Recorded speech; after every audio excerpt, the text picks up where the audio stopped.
So making a cringe idiot way more famous than he should be is thirsty work, isn't it? And now you can't pretend to drink Bud Light anymore. So what do? Well, how about buying this beer that isn't a white label dropshipping scam at all? Conservative Dad's Ultra Right Beer. At 4% proof, it's just as pathetic a beer as Bud Light, because that's what you all loved about Bud Light after all. And you can fight wokeism somehow. Let's not get bogged down in the details, eh? Just give money. For the low price of $19.99 plus $15 shipping for a 6-pack, which is a small price to pay to stop the kids from turning trans. Tim Pool is promoting it too, so you definitely know it's all above board and not a grift at all. Surely, you must be starting to understand this is all a scam to keep you in an endless loop of outrage and donating to the cause. Surely. Anyway, for those of you who haven't rage quit the video, have you had enough of the obvious distractions and the out of control grifting? Would you like to see something way more insidious than outrage bait about a beer company sponsoring a social media influencers that fat woke white women love to sell their terrible product? And apparently that will somehow turn all the kids gay. Something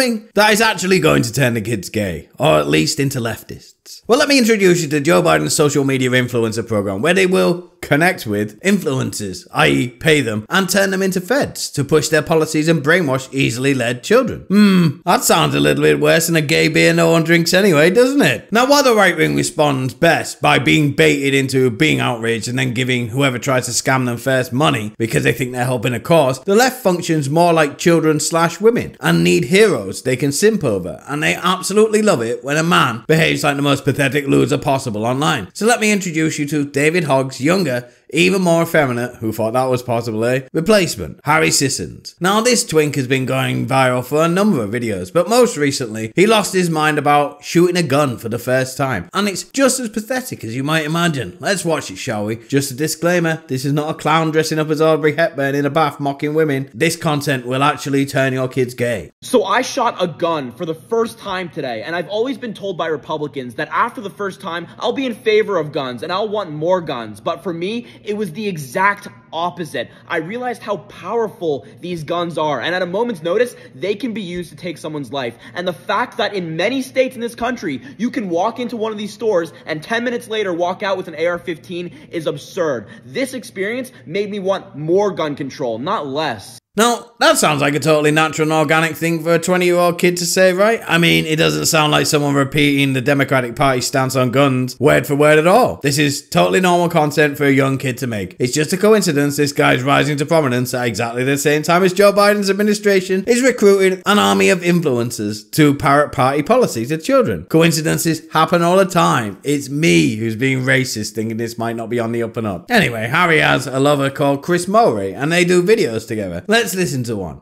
Republicans love to say that Gen Z is weak, ineffective, and lazy. And if that's the case, why do we keep beating you? We beat you in 2020, we beat you in 2022, and we beat you in 2023. Every single election, it's record-shattering turnout for young people, whether that's 2020 or the midterms in 2022. And the bad news for the Republicans is that's not stopping anytime soon. So you guys better be ready for the 2024 presidential election. Let's go. Now this is, again, a totally normal video for children to make. I bet your kid is making the same type of video right now. It doesn't sound like a party political broadcast intended to activate a base of children who will be old enough to vote next year. And again, these people are rising to prominence right at the time Joe Biden is investing in an indoctrination influencer army. But no, I'm just being silly. This sounds like the most organic content I've ever seen. Now let's look at this guy's platforms. First and foremost, he's got 676,000 followers on TikTok, which is very impressive. But TikTok has always been known as a platform where it is by far and away the easiest place to fake a following. And once you fake the following, it'll throw you into the algorithm right at the very top straight away. But even with all these followers, a significant amount of videos he makes only get around 20k views, which is a bit odd. But let's go check out his other platforms, shall we? Onto his YouTube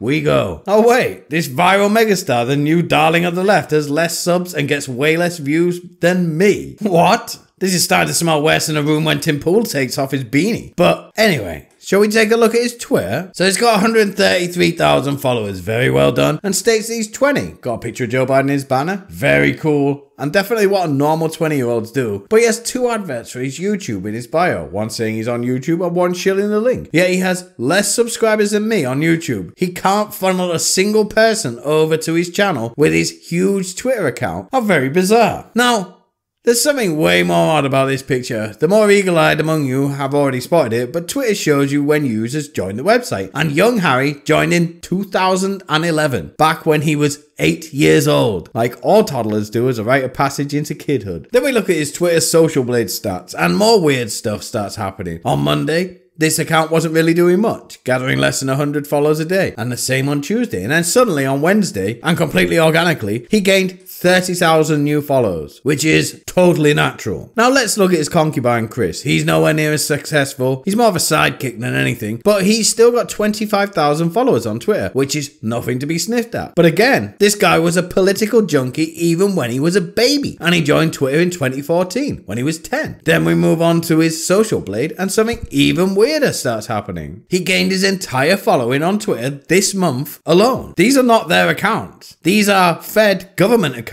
that someone else used to have, and they're being repurposed for them so they can tweet out unfettered Democratic Party propaganda. Now, you can listen to the grifters and pretend to boycott a beer you didn't drink in the first place and donate to the cause of these idiots saving all the kids from turning trans, or you can start paying attention and see this shit is what's actually a danger to kids. They're using obvious actors with fake followings to indoctrinate your children into worshipping the Democratic Party. This is actually dangerous, and they're doing it right in front of you because you're focusing on the beer being woke while the government hypnotizes your children into being the most obedient drones possible. That's it for today's video. Don't forget to like and share, subscribe to see more content like this. Thanks, boy.